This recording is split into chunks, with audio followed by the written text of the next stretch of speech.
Hello friends, मैं आपका engineer friend स्वागत करता हूँ आपका और एक न्यू वीडियो में। तो देखिए दोस्तों, प्रीवियस वीडियो में हमने डिस्कस किया था कि ऐसी कौन सी इंटरव्यू मिस्टेक्स है जो हम कर सकते हैं या हम अवॉइड कर सकते हैं, जिसकी वजह से हमारा इंटरव्यू और भी अच्छे से परफॉर्म हो सके और इंटरव्यूअर हम पे इम्प्रेस होकर हमें जॉब दे दे। तो पहले जाके आप वो वीडियो चेकआउट कीजिए, फिर उसके बाद आप ये वीडियो भी देख सकते हो या कंसिडर कर सकते हो। तो मेरी गुजारिश रहेगी कि पहले आप वो वीडियो देखिए।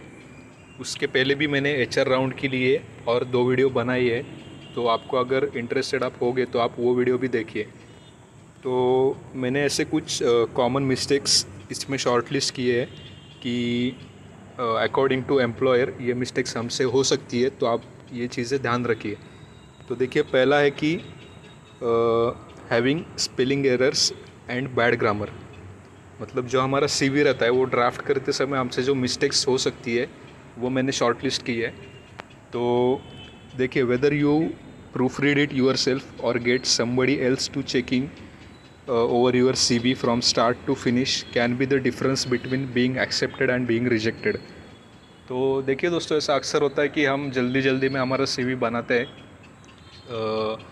हमारे पास ऑलरेडी किसी का रेडीमेड फॉर्मेट हो, किसी दोस्त का या किसी ऐप से या किसी वेबसाइट से, तो जो वेबसाइट रहती है वो इतनी मतलब एक्यूरेसी से हमें बता नहीं पाती कि हमारा किधर स्पेलिंग मिस्टेक वगैरह है। तो ये एग्जांपल मैं देना चाहता हूँ, मेरे साथ भी पर्सनली हुआ था।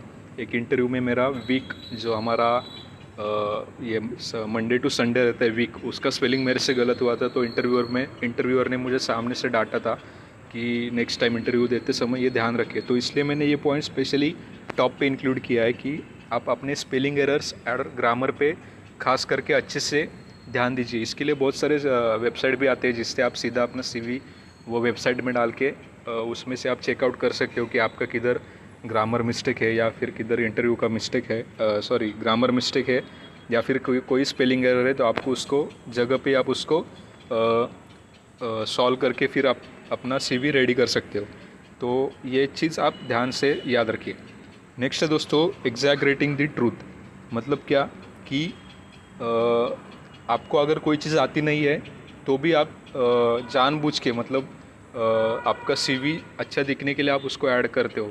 तो for example, writing that you are in expert in Microsoft Excel might seem like a great idea at the time, but when you get the job and are asked to perform a VLOOKUP, you will instantly regret your decision. तो देखिए दोस्तों, आप अपने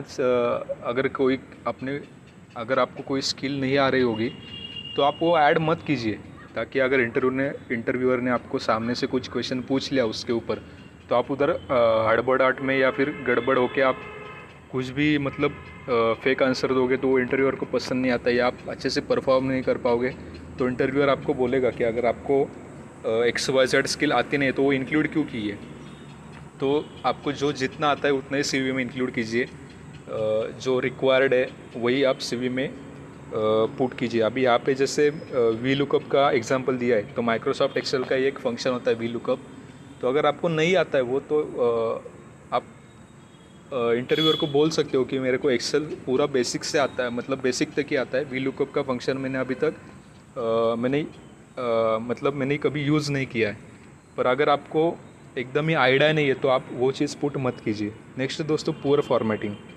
अभी poor formatting मतलब कि CV को अच्छे से रिप्रेजेंट ना कर पाना। आपने किधर भी आपका सेंटर में फ़ोटो डाला है, कॉर्नर में आपका नाम डाला है, प्रॉपर टेबल नहीं बनाया, प्रॉपर सेक्शंस नहीं बनाए सीवी में, तो ये सब आप मत कीजिए।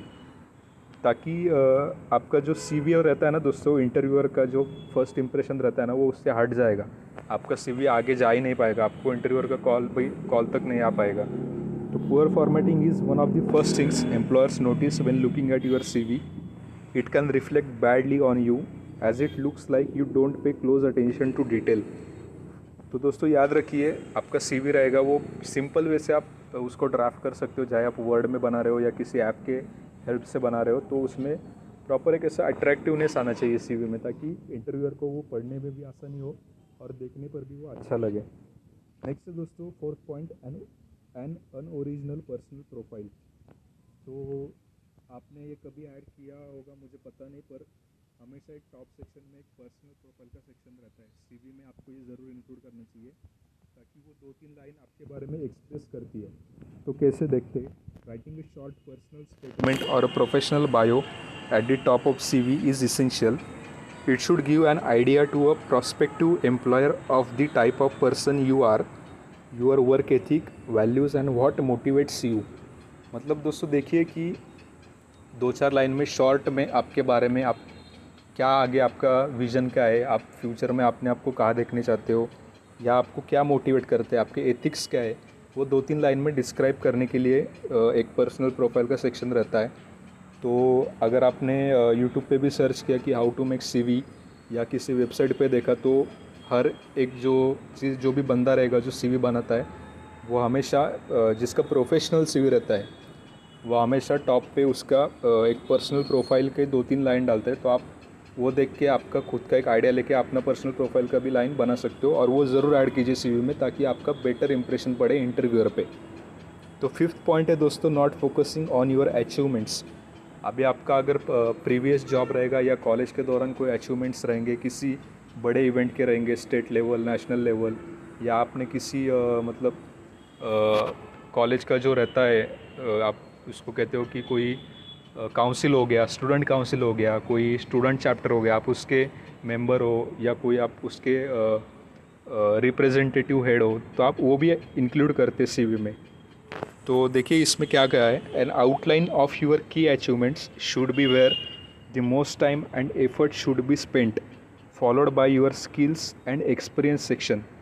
मतलब दोस्तों देखिए कि आपका जो अचीवमेंट रहता है वो आपको आपके जो स्किल्स है और आपका जो एक्सपीरियंस सेक्शन है उससे लिंक करके आपको डालना चाहिए। ऐसा नहीं आप कुछ भी अचीवमेंट, मतलब मैंने क्विज़ कंपटीशन जीता है या मैंने स्पोर्ट्स में कुछ जीता है, तो मतलब वो भी अचीवमेंट है, मैं मानता हूँ, पर आपको जो आपके जॉब से रिलेटेड है वो पहले आपको इंक्लूड करना चाहिए टॉप में। ये भी आप लिस्ट डाउन कर सकते हो बाद में, अगर आपका कोई बड़ा अचीवमेंट है स्पोर्ट्स में तो वो भी आप ऐड कर सकते हो, उससे आपका टीम वर्क दिख सकता है फॉर एग्ज़ाम्पल। तो आपको लिंक करके डालना है सीवी में। दोस्तों याद रखिए, आप जब भी अपना सीवी ड्राफ्ट करो तो ऐसे मतलब इंटरलिंक चीज़ें डालिए। अगर आपको इस पर एक सेपरेट डेडिकेटेड वीडियो चाहिए कि फ्रेशर का सीवी कैसा होना चाहिए, आपका सीवी देखते ही इंटरव्यूअर कैसे सिलेक्ट कर ले, तो आप कमेंट में सीवी लिखिए ताकि मैं उस पर एक वीडियो लेके आऊँगा जिसकी मदद से आपको अपना सीवी बनाने में और हेल्प हो सके। नेक्स्ट है दोस्तों, making your CV too long. अभी इसलिए मैंने कहा था कि पहले आप प्रीवियस वीडियो देखिए, उस पर मैंने पूरे इंटरव्यू के दौरान जो जो मिस्टेक हो सकते हैं हमसे वो लिस्ट डाउन की है। तो उसमें ये मैंने शायद फर्स्ट या सेकंड पॉइंट ही रखा है कि आपका सीवी ज़्यादा बड़ा होना नहीं चाहिए। तो क्यों, तो देखते हैं ideally no longer than 1 page. देखिए दोस्तों, एक पेज से बड़ा सीवी आपका कभी नहीं होना चाहिए। अगर आपका एक पेज से बड़ा है तो आपका जो फ्रंट पेज है, पहला पेज है, तो उसे देखकर ही इंटरव्यू इतना इम्प्रेस होना चाहिए कि उसको ज़रूरत ही नहीं पड़े कि वो आगे का पेज देखे, वो आपको तुरंत इंटरव्यू के लिए कॉल कर पाए या आपको सिलेक्ट कर ले, शॉर्ट लिस्ट कर ले। तो इस हिसाब से आपको सीवी बनाना है कि पहले तो आपको ध्यान में ये रखना है कि एक पेज के ऊपर जाना नहीं है। अगर आपका जा रहा है, आपका एक्सपीरियंस मैक्सिमम है, आपका अचीवमेंट्स ज़्यादा है, तो फर्स्ट पेज इतना अट्रैक्टिव होना चाहिए and no doubt second page भी होना ही चाहिए, बट फर्स्ट पेज पे मोस्ट ऑफ द आपका इंपॉर्टेंट डाटा इंक्लूड होना चाहिए। तो if that's not possible, make that front page really stand out so your new boss will want to pay attention to the rest. देखिए दोस्तों, second line में वही लिखा है जो मैंने अभी समझाया। तो याद रखिए, आपका सीवी एक पेज से ज़्यादा नहीं होना चाहिए और अगर है तो फर्स्ट पेज अच्छा होना चाहिए। सेवन्थ पॉइंट है दोस्तों, putting the wrong contact information. अभी ये इतना कॉमन मिस्टेक हम कह सकते हैं कि अनजाने से हमसे हो जाता है पर कभी पता नहीं चलता। आपका जो मोबाइल नंबर है, हमें बहुत सारी वेबसाइट में फटफट एंट्री करने की आदत रहती है, तो सीवी में भी हम वैसे ही फटफट डालते हैं, चेक नहीं करते 10 डिजिट हो गए कि नहीं हो गए, कोई डिजिट रॉन्ग है क्या, हमने हमारा खुद का दिया है क्या, या मम्मी या पापा का दिया है गलती से, भाई का, बहन का दिया है, तो उसका ध्यान रखिए। तो इसमें क्या इलाबोरेट किया है, making mistakes about your contact details is a common mistake that can be detrimental to your job search. मतलब अगर इंटरव्यूअर आपको कांटेक्ट करने की कोशिश कर रहा है और आपका फ़ोन अगर मतलब नहीं लग रहा है या गलती से पापा को लग रहा है, किसी और को लग रहा है, तो वो एक बैड इंप्रेशन होता है दोस्तों, याद रखिए। तो इसलिए आपका प्रॉपर सीवी, आप जब भी अपना सीवी ड्राफ्ट करते हो तो पहले चेक करना है क्या कि उसमें कोई स्पेलिंग मिस्टेक नहीं है, नेक्स्ट उसमें ग्रामर मिस्टेक नहीं है, और थर्ड कि आपका जो इन्फॉर्मेशन प्रोवाइड किया है वो सब मतलब प्रॉपर अप टू डेट हो, सब वर्किंग प्रोसेस में हो, आपका ईमेल भी वर्किंग हो, नंबर आपका खुद का हो, ये सब चेक करके लीजिए। नेक्स्ट है दोस्तों, not tailoring your CV to the specific role. मतलब आपने जिस पोजीशन के लिए अप्लाई किया है उस पोजीशन का सूटेबल सीवी आप बनाओ। अगर आप फ्रेशर हो तो आपको मतलब ये पॉइंट की इतनी ज़रूरत नहीं है, पर अगर आप पर्टिकुलर आपको 1-2 साल का एक्सपीरियंस हो गया है तो ये पॉइंट खास करके आपके लिए है। तो यहाँ पे क्या लिखा है, rather than a generic CV which is inexact and sent out to a large number of employers, interviewer want to see applicants tailor their CV to the job description। मतलब दोस्तों इसका सरल मतलब ये है कि आप एक ही सीवी अलग अलग जगह पे भेजते हो। तो फॉर एग्जांपल कोई सेल्स के लिए जॉब होगा, कोई मार्केटिंग के लिए होगा, कोई डेटा एंट्री के लिए होगा, कोई इंजीनियरिंग का मतलब कोर इंजीनियरिंग के जॉब्स होंगे, कोई मैनेजर लेवल का होगा। तो उस हिसाब से आपका सीवी रिफ्लेक्ट होना चाहिए कि मैनेजरियल पोस्ट के लिए जो जो स्किल्स सेट रिक्वायर्ड है वो आपके सीवी में जो स्किल्स है उससे मैच होना चाहिए। ऐसा नहीं कि आप एक ही सीवी बना के सब अलग अलग पोस्ट के लिए भेज रहे हो, या डिफरेंट डिफरेंट कंपनीज में सेम सेम आपका सीवी जा रहा है, आप बिना देखे कि उनकी रिक्वायरमेंट क्या है, उनका जो जॉब डिस्क्रिप्शन है वो बिना पढ़े आप भेज रहे हो, तो ये गलत बात है। पहले आप जॉब डिस्क्रिप्शन पढ़िए, जो भी उन्होंने पूछा है उससे मैचिंग आपका स्किल सेट पहले आपके पास है कि नहीं वो देखिए। अगर नहीं है तो आप विद इन अ वीक किसी कोर्सेज से या किसी से मतलब सीख के आप वो इंक्लूड कर सकते हो। पर मतलब कहने का मतलब मेरा कुल मिला कि यही है कि जो आपका सीवी है वो मतलब एकदम जेनरिक नहीं। जेनरिक का मतलब है दोस्तों कि सभी जगह पे आप सेम भेज रहे हो, तो वो गलत बात है।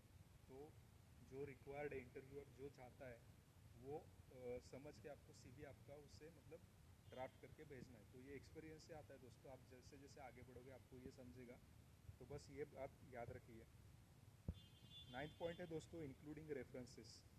अभी इसका मतलब ये है दोस्तों कि किसी के रेफरेंस से आप इंटरव्यू में आए हो कि नहीं। तो 99% चांस रहता है कि ये इंक्लूड ही ना हो ये सेक्शन। 1% अगर है तो क्या लिखा है इधर, only add if they have asked. अगर इंटरव्यूअर ने पूछा है कि आप कॉलेज के थ्रू से आए हो कि नहीं, मेंशन करना है। मतलब प्रॉपरली उन्होंने लिखा है कि गाइडलाइंस में कि मेंशन करो कि आप कॉलेज के कैंपस प्लेसमेंट से आए हो, ताकि उनको सॉर्टिंग करने में आसानी हो कि XYZ बंदा ये कॉलेज से आया है, XYZ बंदा ये अलग अलग कॉलेज से आया है, या ये किसी टॉप मैनेजर के रेफरेंस से आया है। अगर उन्होंने पूछा रहेगा तो तभी ये पॉइंट ऐड कीजिए, अगर नहीं है तो कभी भी आप रेफरेंस ऐड मत कीजिए दोस्तों। ये बहुत ही बैड इंप्रेशन रहता है। ये ऐसा लगता है कि किसी का मतलब इससे आया है, कि मतलब आप समझ सकते हो कि किसी ने इसको स्पेशली बुलाया। तो ये सब मत कीजिए। अगर आप मतलब किसी के मदद से भी गए हो तो वो इंटरव्यू में बताना नहीं रहता है दोस्तों। अगर उन्होंने खास करके पूछा है कि वो उनके सॉर्टिंग के लिए हेल्पफुल रहेगा तभी आप ऐड कीजिए। नेक्स्ट है दोस्तों 10th point, not including hobbies and interest. अभी मैंने इसके पिछले वाले वीडियो में कहा था कि ये पॉइंट आप याद रखिए कि हॉबीज़ और इंटरेस्ट का। तो इसको क्या इलॉबरेट किया है, hobbies and interest are a great way of giving an insight into who you are as a person and how you could possibly fit within the team।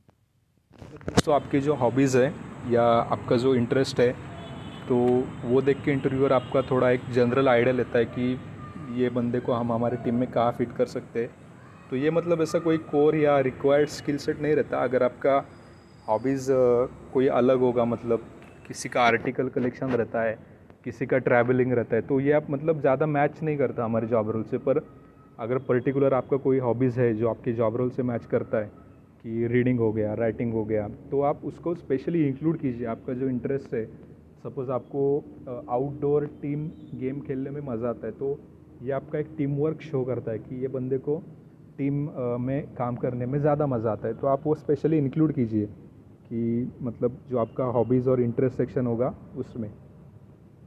Last point है दोस्तों, using an inappropriate email address. अभी ये मैं mistake तो इसको नहीं कहूँगा, पर ये मतलब मोस्ट ऑफ दी स्टूडेंट्स जो फ्रेशर रहते हैं वो इस बारे में नहीं समझते कि how to be a professional in an interview. तो देखिए, No matter how good your CV is, employers won't continue you to the next stage of the recruitment process. It's doubtful that they would have even read it. मतलब दोस्तों, आप suppose आपका नाम मयूर है, तो आपका सिंपल मेल आईडी कैसा होना चाहिए, मयूर sharma@gmail.com, इतना, या आपका बर्थ डेट, ऐसा नॉर्मल दोस्तों होना चाहिए. अगर आपका मतलब आप एकदम फैंसी मेल बना रहे हो, या आपका जनरल पर्पज़ के लिए हर जगह आप वही ईमेल दे रहे हो जो जिसमें कोई ऐसे प्रोफेशनलिज्म नहीं दिख रहा है, तो वो गलत बात है दोस्तों. इंटरव्यूअर उससे कभी मतलब वो ईमेल देख के वो आपको रिजेक्ट कर देगा, पहली बात ये है. तो आपका जो ईमेल रहता है वो एकदम नॉर्मल सिंपल रखिए. अगर आपका ऑलरेडी एग्जिस्टिंग ईमेल है, आप नया नहीं बनाने चाहते हो, तो उसको मॉडिफाई कीजिए गूगल अकाउंट सेक्शन में जाके. अगर आप उसको नहीं बदलना चाहते, आप कोई, मेरा तो कहने का यही है कि आप एक सेपरेट ईमेल बना ही लीजिए, ताकि हर इंटरव्यू में आप उस पर आपको मेल आएंगे, आप अच्छे से सॉर्टिंग भी कर पाओगे. तो वो अच्छा एक प्रोफेशनलिज्म आपका शो करता है. तो दोस्तों, ये थे कुछ पॉइंट्स मैंने सॉर्ट आउट किए थे. तो आप कभी भी आपका CV बनाते समय ये बातें याद रखिए, और पहले CV बनाने से पहले ये वीडियो देखिए, ताकि आपको आगे जाके इंटरव्यू में आपको कोई दिक्कत ना हो और आपका CV इंटरव्यूअर देखते ही सिलेक्ट कर ले, शॉर्ट लिस्ट कर ले. दोस्तों, आपने और भी कोई कॉलेज फ्रेंड्स रहेंगे, आपके फैमिली फ्रेंड्स रहेंगे, कोई भी आपके आसपास में कोई रहेगा, आपका कॉलेज ग्रुप रहेगा, उसमें ये वीडियो शेयर कीजिए, ताकि मैक्सिमम लोग इसका बेनिफिट ले सके और उनको उनका CV बनाने में हेल्प हो सके. इसके पहले भी मैंने और वीडियो बनाई है, आपको अगर इंटरेस्ट है तो वो वीडियो जाके देखिए, उससे आपका इंटरव्यू और बेटर हो सकता है. तो दोस्तों, चलिए मिलता हूँ आपको एक नेक्स्ट वीडियो में. तब तक के लिए चैनल को लाइक कीजिए, शेयर कीजिए, सब्सक्राइब कीजिए, and all the best for your interview दोस्तों. जय हिंद.